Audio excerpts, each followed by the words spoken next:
La conferencia de hoy lleva por título El jubileo en la Biblia, en la historia y en Santiago de Compostela.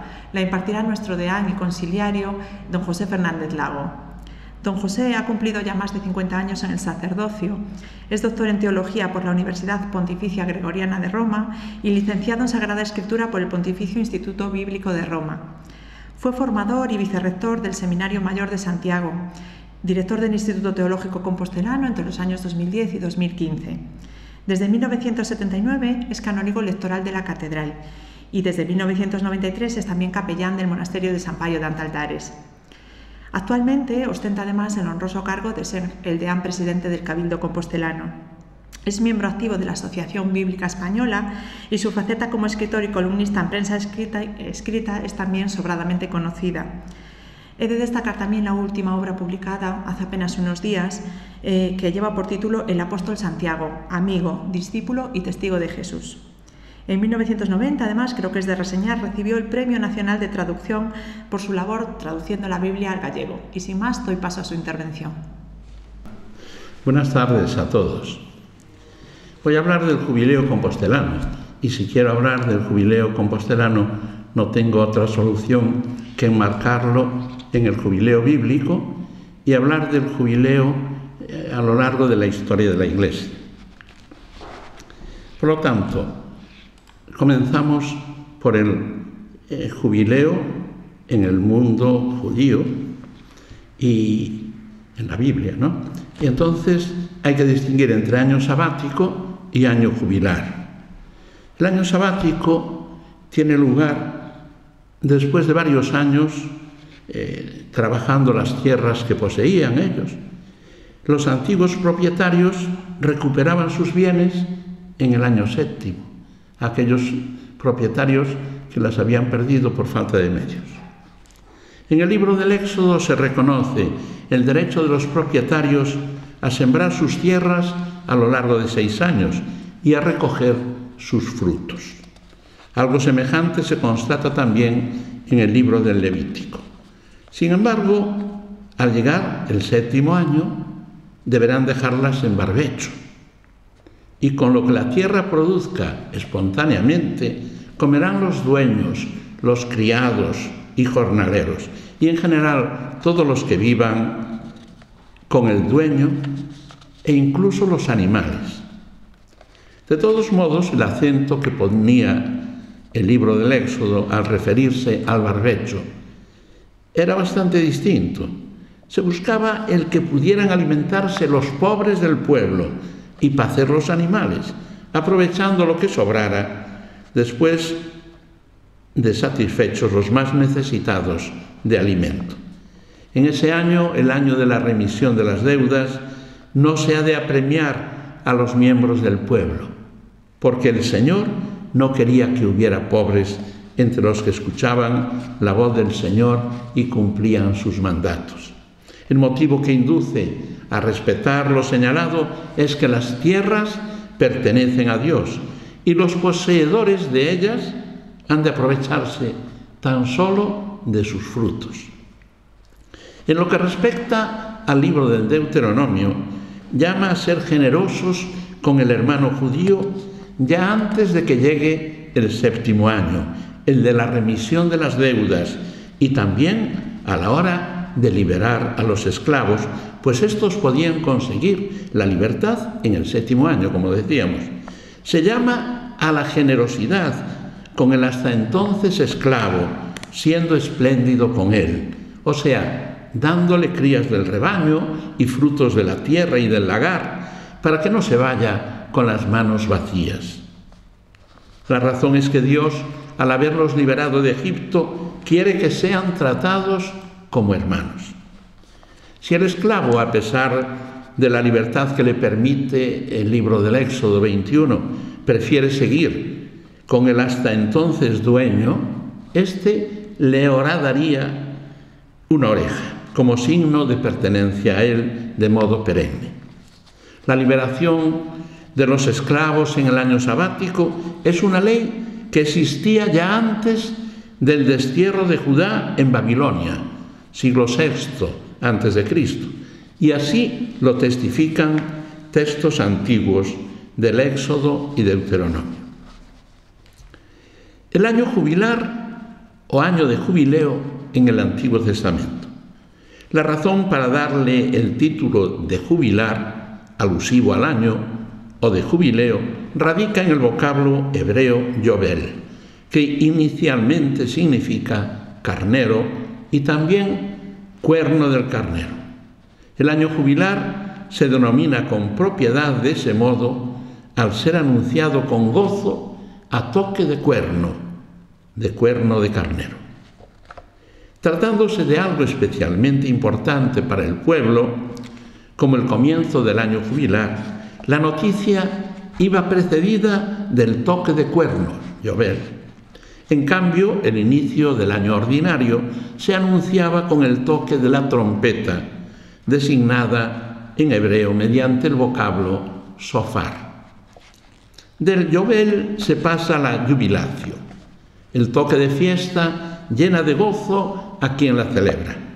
Volvía contentos a los que redimían sus deudas, recuperando lo que habían perdido, y sembraba alegría en cuantos celebraban la fiesta. Tampoco entristecía a los que perdían algunos de sus muchos bienes.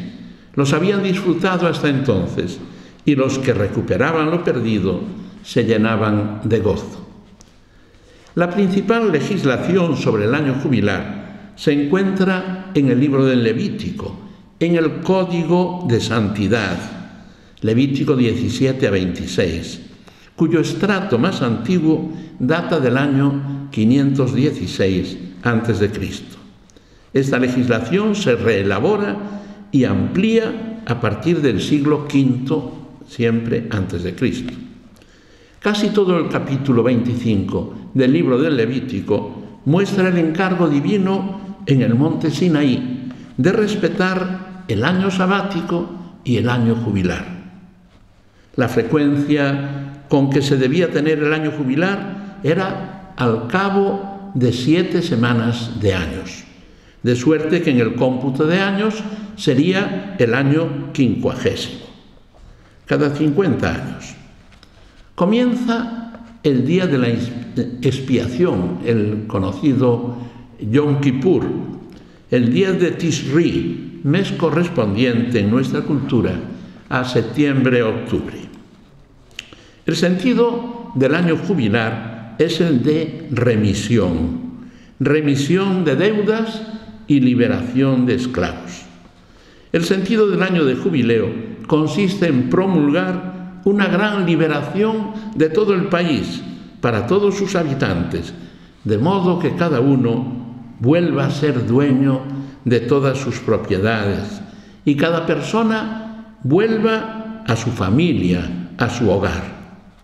Esta ley de liberación de esclavos no afectaba al extranjero, sino solo al hermano hebreo, al considerado entonces como prójimo, tal como constata el libro del Deuteronomio. En lo tocante a las tierras, se indica en el libro del Levítico que los israelitas no podrán vender para siempre sus campos, pues la tierra es del Señor. De este modo, lo que ellos venden no son las tierras, sino las cosechas. Con esta forma de proceder se intenta evitar la acumulación de posesiones en manos de unos pocos. Lo más llamativo del año jubilar respecto de los otros años es la prohibición de trabajar la tierra, el mandato de dejarla en barbecho para beneficio de los más pobres. El barbecho de la tierra pasa a ser algo más que una simple técnica agrícola, para convertirse en un medio de sustento de los más pobres. El citado libro del Levítico alude a la esclavitud como algo propio de una persona que al caer en la pobreza se vende a un vecino. Como consecuencia vivirá en la casa del otro como si fuera un jornalero o un forastero y le servirá hasta el año jubilar. Al llegar éste, saldrá libre de allí con su familia y recuperará la heredad de sus padres. Las disposiciones de la Biblia respecto del año jubilar coinciden en muchos casos con las alusivas al año sabático. De todos modos, si miramos a la realización de lo mandado, hemos de decir que en algunas ocasiones no se ve muy viable la puesta en práctica de las disposiciones para tal año, al menos en lo tocante al barbecho de las tierras, pues si el año sabático coincidía en el año 49, 7 por 7, 49, que era sabático, como todos los múltiplos de 7, no era factible tener 2 años seguidos en los que las tierras permanecieran en barbecho y se pudiera seguir un régimen de vida normal. De todos modos, aunque las leyes del año sabático y del año jubilar no se hayan cumplido en algunos momentos de la historia de Israel, sin embargo, suponen un esfuerzo impresionante por evitar la insolidaridad y la injusticia, entendidas como el mantenimiento y la aceptación de la desigualdad social. Con el año sabático y el año jubilar se ha establecido un puente para poder aceptar los rasgos propios de la predicación de Jesús sobre el reino de Dios, una concepción que de otro modo podría resultar en extremo utópica. El año jubilar en los Evangelios, fruto de la predicación de Jesús. En el Nuevo Testamento hay alusiones de Jesús al año de gracia. Podemos verlo en los 3 primeros Evangelios. En Jesús, dice San Mateo, reside el Espíritu para traer el derecho a las naciones, que pondrán en Él su esperanza. Su mesianismo va orientado a conseguir la justicia, realidad que tiene en la Biblia el sentido de salvación.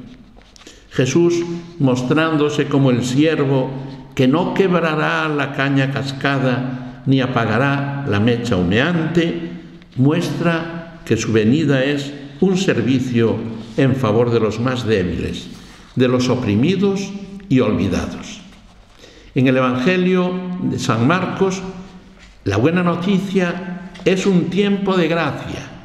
El Mesías anuncia en Galilea la buena nueva del reino de Dios y exhorta a quienes lo escuchan a convertirse y a creer en el Evangelio. Seguidamente se muestra a Jesús liberando a los oprimidos por los malos espíritus, curando enfermos, purificando a los leprosos, perdonando los pecados a un paralítico a la vez que lo cura, sanando al hombre del brazo seco, calmando la tempestad. La obra de Jesús es siempre positiva en favor del hombre, liberadora, sanadora y comunicadora de vida. En el Evangelio de Lucas se muestra a Jesús dando cumplimiento a lo anunciado por Isaías en el primer cántico del siervo sufriente.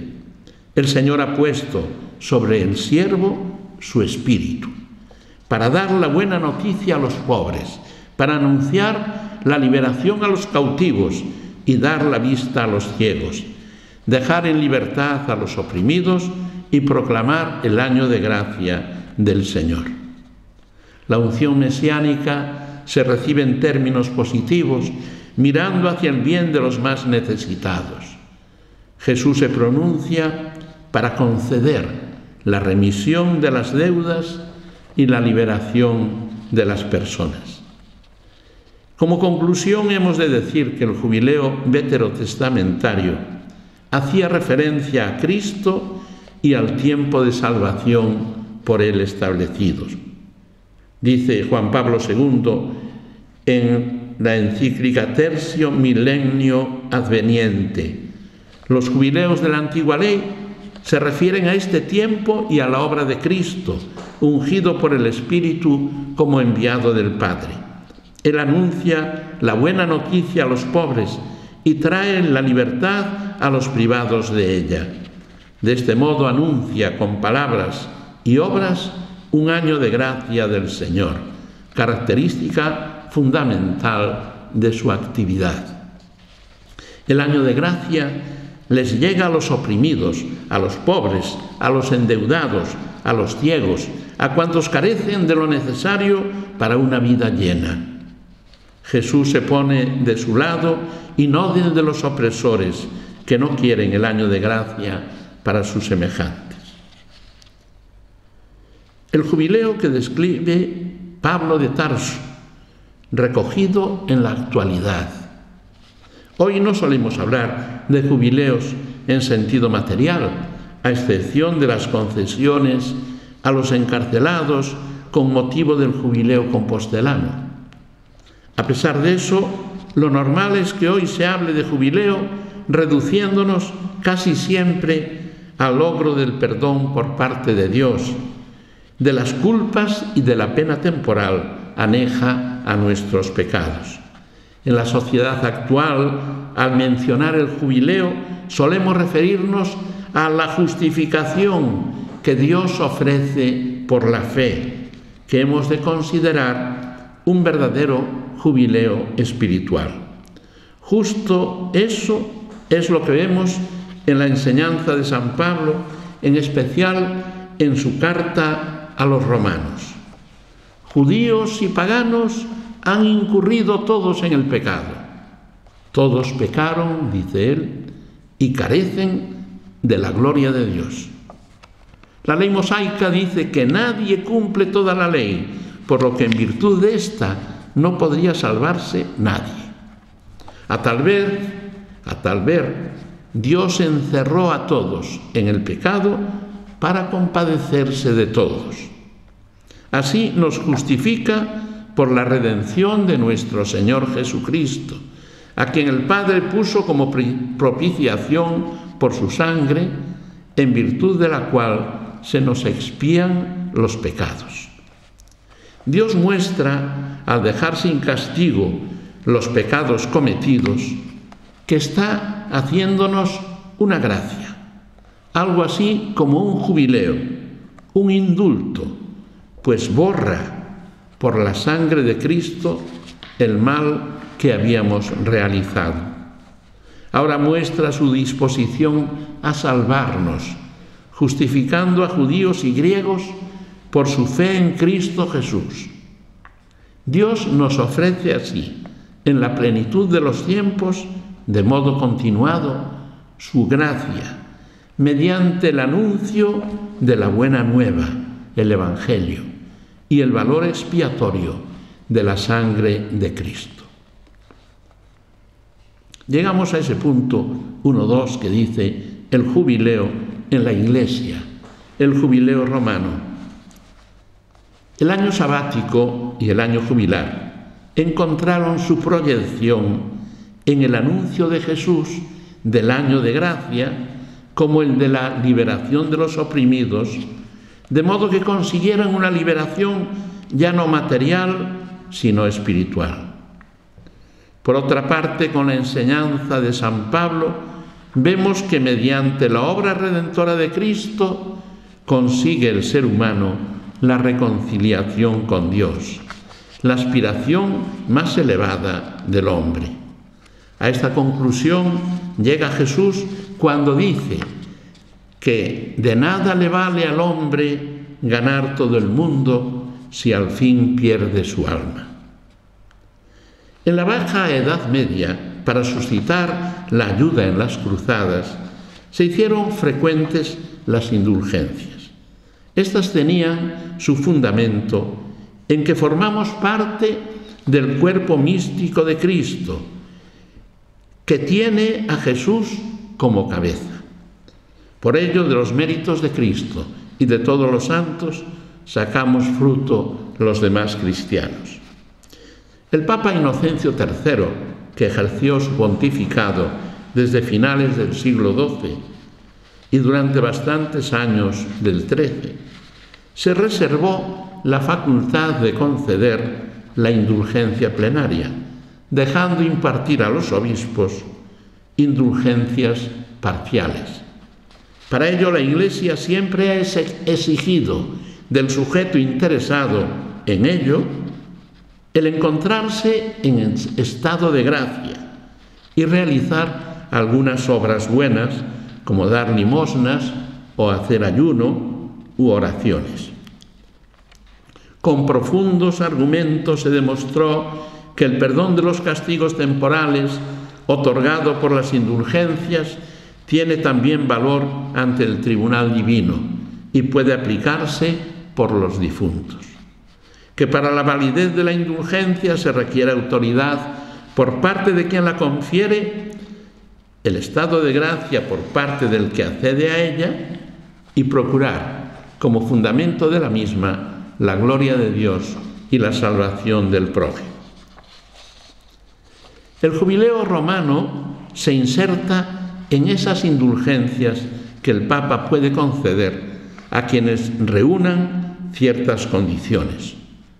Data como algo estable de los tiempos de Bonifacio VIII, quien lo concedió en el año 1300. Ya a finales de 1299 se formó un ambiente de euforia por los rumores de que se iban a conceder cuantiosas indulgencias a quienes fueran de peregrinos a Roma, coincidiendo con el comienzo de un nuevo siglo.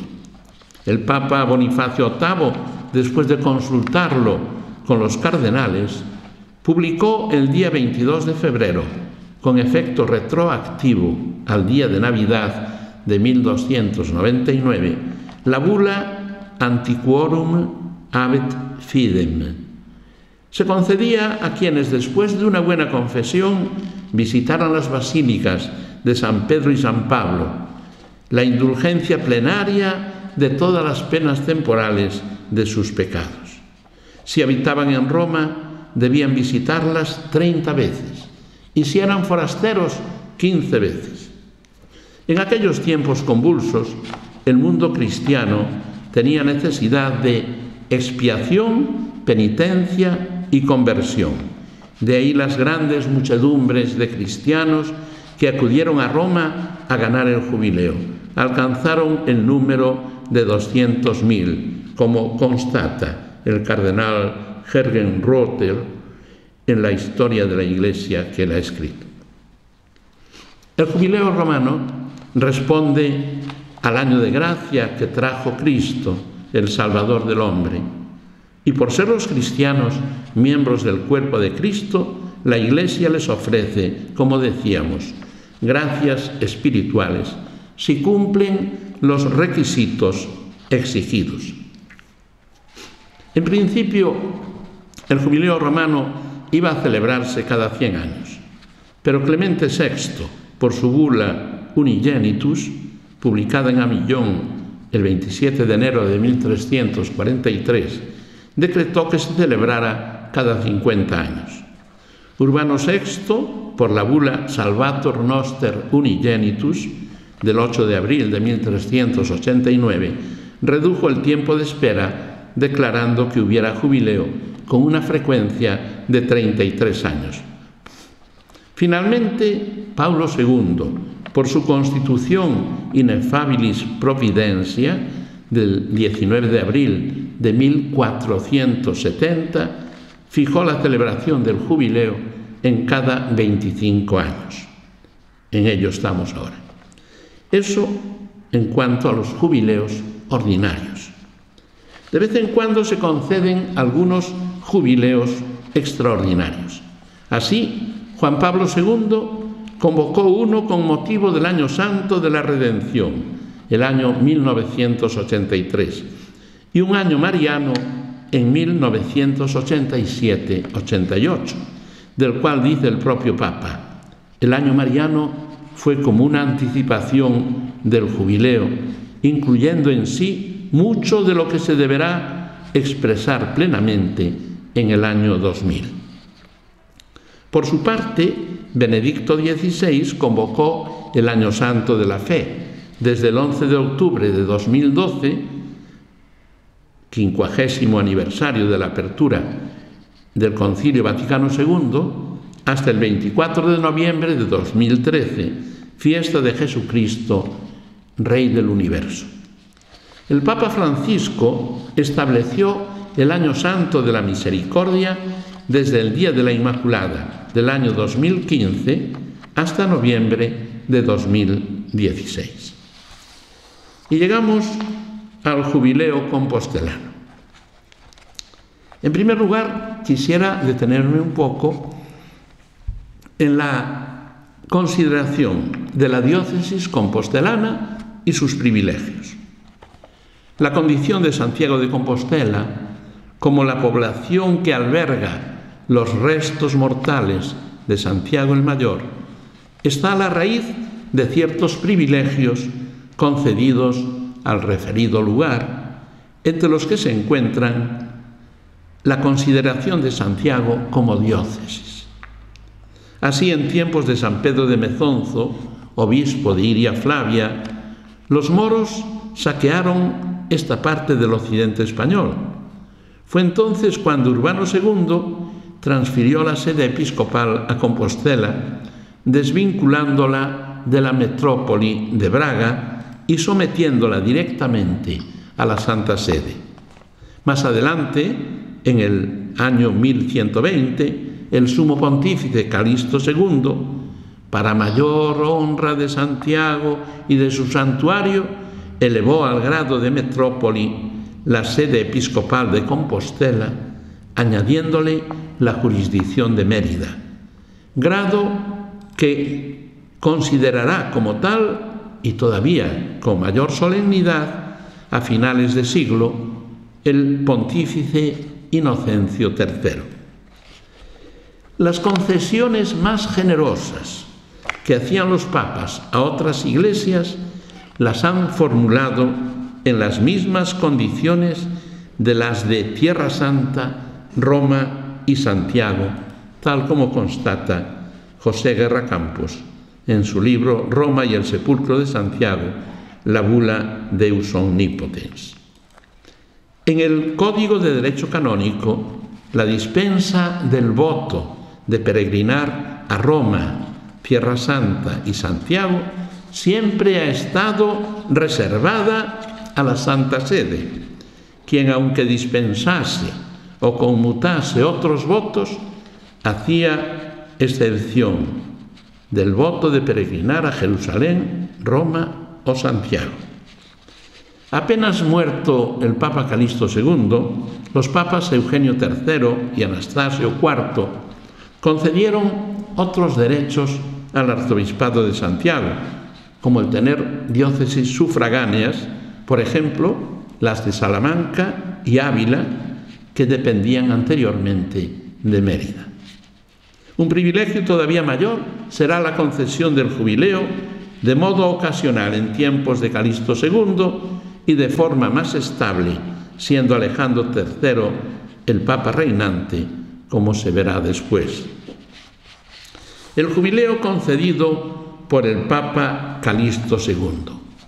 Calixto II concedió un primer jubileo a la archidiócesis compostelana en el año 1122 y favoreció las peregrinaciones jacobeas, estableciendo numerosas indulgencias que se podían lucrar en Santiago. El primer jubileo, debido al Papa Calixto II, tiene mucho que ver con la familiaridad de Calixto II con la archidiócesis compostelana, siendo él todavía arzobispo de Vienne del Delfinado en Francia. Su hermano Raimundo de Borgoña era conde de Galicia. Además de las ocasiones en que haya visitado las tierras gallegas para ver a su hermano Raimundo, sabemos que estuvo presente en el entierro de ese hermano, cuyos restos descansan en la Catedral de Santiago, en la Capilla de las Reliquias. Mirando a la realización de lo concedido, sabemos que inmediatamente después de Calixto II, la crónica de Alfonso VII, que sitúa el primer año del emperador en 1126, dice que era año de jubileo, y según Flórez, ese año corresponde a la clave cronológica de los años santos compostelanos, es decir, el 25 de julio fue domingo. La concesión estable del jubileo. Alejandro III elevó a definitivo lo que Calixto II había concedido para una ocasión. Como consecuencia, desde el año 1181, fundándose en la bula de Alejandro III Regis Aeterni, se fijó establemente el jubileo para todos los años en que el 25 de julio, fiesta de Santiago, cayese en domingo. A esta bula alude Gaetano Moroni cuando escribe: se dice además que Alejandro III concedió a la Iglesia de Compostela un jubileo, dice en su Diccionario di Erudizione, volumen 31. Aunque el manuscrito de la bula, que se conserva en el archivo de la Catedral de Compostelana, sea del siglo XV y su autenticidad no esté muy clara, la realidad es que desde entonces los años santos se han celebrado coincidiendo la fiesta de Santiago en domingo. De hecho, un año más tarde, el 1182, el propio rey Fernando II acudió en peregrinación a Santiago, pues él mismo afirma que otorgó un privilegio con motivo de su peregrinación, tal como constata López Ferreiro en su Historia de la Santa Apostólica Metropolitana Iglesia Catedral de Santiago en el volumen 4. El canónigo don Antonio López Ferreiro tiene recogida además la bula en su gran obra sobre esta historia de la Iglesia de Santiago, a la cual me acabo de referir. La realización práctica del jubileo compostelano. El jubileo compostelano se ha celebrado siempre con regularidad, incluso cuando coincidía con el jubileo romano y la Santa Sede acostumbraba a suspender las indulgencias locales para promover la peregrinación a Roma. El Papa Sixto V declaró solemnemente que las indulgencias de Santiago no se suspenderían nunca, aun en coincidencia con el jubileo romano. Por eso, cuando en el año 1700 coincidieron los dos jubileos, el Papa Inocencio XII se mantuvo fiel al principio establecido por Sixto V, exonerando a Santiago de la suspensión general de las indulgencias. Otro tanto hizo Benedicto XIII, Papa reinante en los años 1724 a 1730. Mención especial merece León XIII y su bula Deus Omnipotens. El Papa hace referencia al privilegio concedido por su antecesor Alejandro III de poder obtener en Santiago de Compostela el jubileo plenario en los años en que la fiesta del apóstol Santiago del 25 de julio coincidiese en domingo. Estableció además que sus cartas y el contenido de las mismas no fuesen nunca canceladas ni derogadas, sino que se mantuviesen siempre válidas y perpetuamente eficaces. Según León XIII, los privilegios del jubileo compostelano consisten en la indulgencia plenaria y la remisión de los pecados, a condición de confesarse y comulgar, decía él, en el día establecido por el arzobispo. Además de los años santos ordinarios, que tienen lugar con una frecuencia de 6, 5, 6, 11 años, debido a los años bisiestos, a lo largo de la historia se han tenido jubileos extraordinarios, como el concedido en 1885 por el Papa León XIII, en el momento en que se encontraron y exhumaron las reliquias del apóstol y de sus discípulos, después de que se habían escondido por miedo al pirata inglés Drake. Ha habido además otro, el año 1938, en tiempos de Pío XII, cuando se concedió, con motivo de la Guerra Civil Española, una especie de prórroga del año santo 1937, para que pudieran conseguir el jubileo aquellos a quienes el estado de guerra se lo había impedido el año anterior. A ello se suma el concedido por el Papa Francisco para el año 2022, en razón de la pandemia que impide llegar a Santiago a una buena parte de los que llegarían en situaciones normales. Llegamos al punto segundo, en negrillas, lo tiene ahí, últimos jubileos y perspectivas ante el de 2021-2022, que hemos comenzado ya. Los últimos años santos. El año santo 1993. En ese año el mundo civil, digamos, a Xunta de Galicia, tratando de que la gente de otras muchas naciones visitara Santiago de Compostela, con lo que de ello se seguía, promovió lo que se ha dado en llamar el Xacobeo. Ante esa promoción sociocultural, de tipo más bien turístico, respondieron numerosas personas de múltiples países que acudieron a Santiago durante ese año santo y los años sucesivos. Puede darnos una idea la constatación de que, mientras el año 1970 habían llegado a Santiago a lo largo del año 68 peregrinos, y en 1992 acudieron 10.000 a la tumba del apóstol, en el año santo jacobeo 1993 llegaron cerca de 100.000. La Iglesia no rechazó lo que desde el ámbito civil se ha promovido en aquella ocasión, organizando el Xacobeo, aunque en diversas ocasiones ha querido puntualizar que se trataba del Año Santo Xacobeo, en el cual se ofrecía la indulgencia plenaria a todos los peregrinos que, acudiendo a la Catedral de Santiago por uno u otro medio, se encontraran espiritualmente bien dispuestos. De todos modos, la ampliación de horizontes que hizo el mundo civil para que acudieran más personas llevó consigo el que el porcentaje de verdaderos peregrinos fuera relativamente mucho menor que el de los años anteriores, cuando los que hacían el camino se movían casi todos por razones exclusivamente religiosas, espirituales.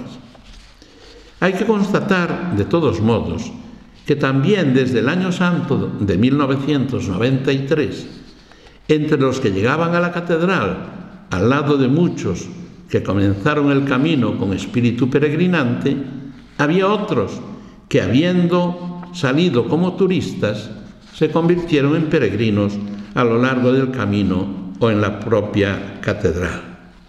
En este sentido se pronunciaba el entonces deán de la catedral, don Segundo Pérez López, en la entrevista que le hicieron para el último número de la revista de la Fundación Acogida Cristiana en los Caminos de Santiago, el penúltimo número, con fecha del 12 de octubre de 2020. Al año santo de 1993 le ha seguido el de 1999. En este año santo se sobrepasaron los 150.000 peregrinos, un número superior en más de 50.000 respecto del año santo anterior. Los peregrinos en los años sucesivos, anteriores al año santo de 2004, serán muy inferiores a los del año santo de 1999. Para alcanzar y superar el número alcanzado en 1999, habrá que esperar al primer año santo del siglo XXI, el año santo de 2004. Este año santo de 2004, en lo que atañe al número de peregrinos llegados a Santiago, se han contabilizado casi 180.000, un número bastante más elevado que el del anterior año santo y superior también al de los años intermedios entre el 1999 y ese año de 2004. El año santo de 2010 llegaron a Santiago más de 272.000 peregrinos. Este número, muy superior al de los años santos anteriores, no se llegará a superar hasta el 2016, cuando, a pesar de no ser año santo, alcanzarán la meta de la Catedral de Santiago 277.854 personas. Hasta entonces, el número de peregrinos no se superaba sino en el año de jubileo. Sin embargo, a partir de 2016, ese número crecerá cada año. En 2017 sobrepasará el número de 300.000. En 2018 peregrinarán 327.000 y pico. Y en 2019 los peregrinos alcanzarán el número de 347.578. Perspectivas ante el Año Santo Jacobeo 2021-2022. El día 31 de diciembre, el señor arzobispo presidió la ceremonia de apertura de la Puerta Santa, lo que dio inicio a un nuevo Año Santo, el de 2021. Mucho antes de abrir la Puerta Santa, ya los gobernantes y otros dirigentes del mundo civil han estado preocupados de que el Año Santo Jacobeo ordinario se prolongara a lo largo del año siguiente. La razón que les movía y les mueve, es el hecho de que el COVID-19 haya cambiado las cosas, de tal manera que apenas llegan peregrinos de otras naciones, cuando en los años pasados, aun sin ser años santos, llegaban muchos de Estados Unidos y en general del otro lado del Atlántico y también de Asia, en especial de Corea.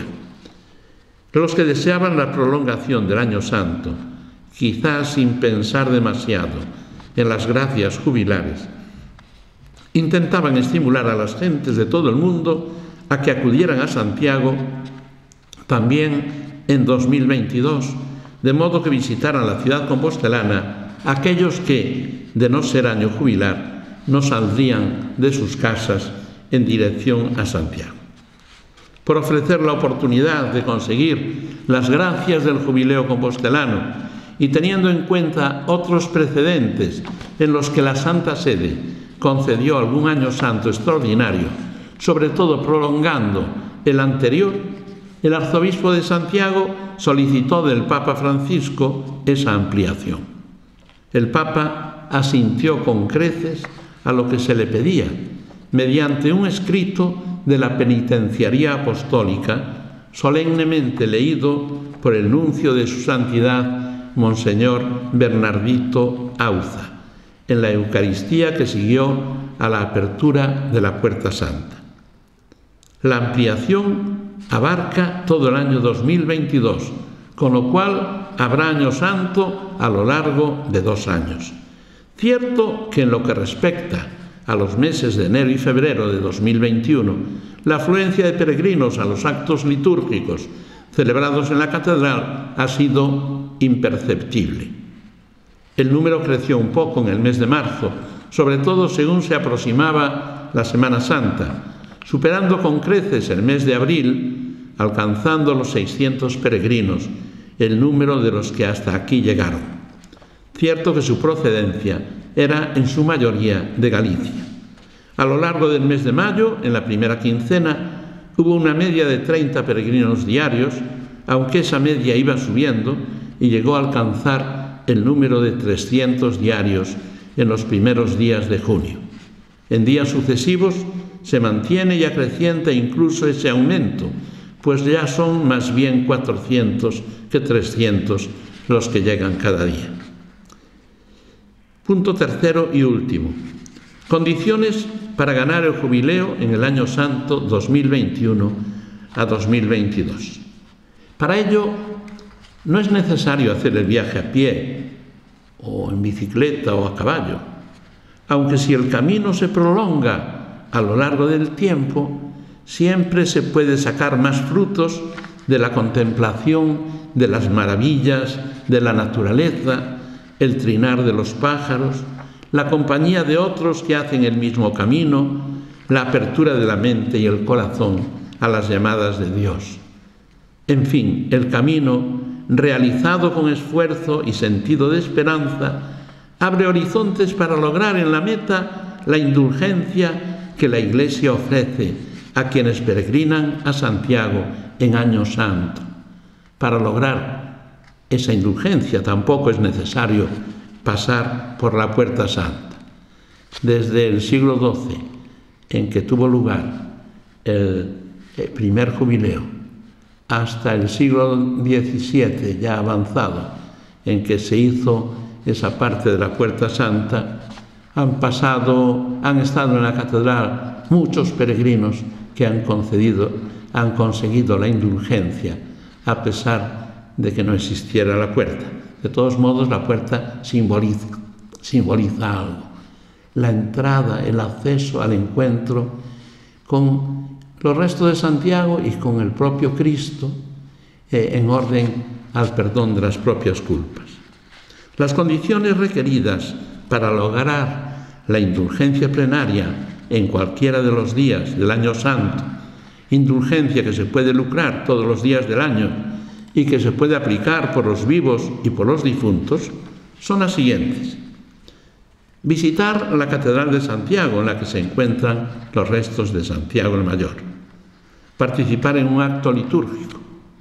Normalmente queremos participar en la Eucaristía, claro. O bien el rezo de una de las horas canónicas, o bien, si uno se confiesa, pues ya es un acto litúrgico. O participa en la celebración sacramental de la penitencia. Cuando celebramos algo de eso en la Catedral de Santiago, tenemos la celebración sacramental de la penitencia, no una celebración penitencial en la que movamos a la gente al arrepentimiento en orden al perdón. Tercero, rezar por las intenciones del Papa. Y cuarto, recibir, esto sí que se exige, el sacramento de la penitencia y el de la Eucaristía entre los 15 días previos a la visita a la catedral y los 15 días siguientes a esa visita. No puedo decir ya otra cosa que desearles a todos un feliz Año Santo. Gracias.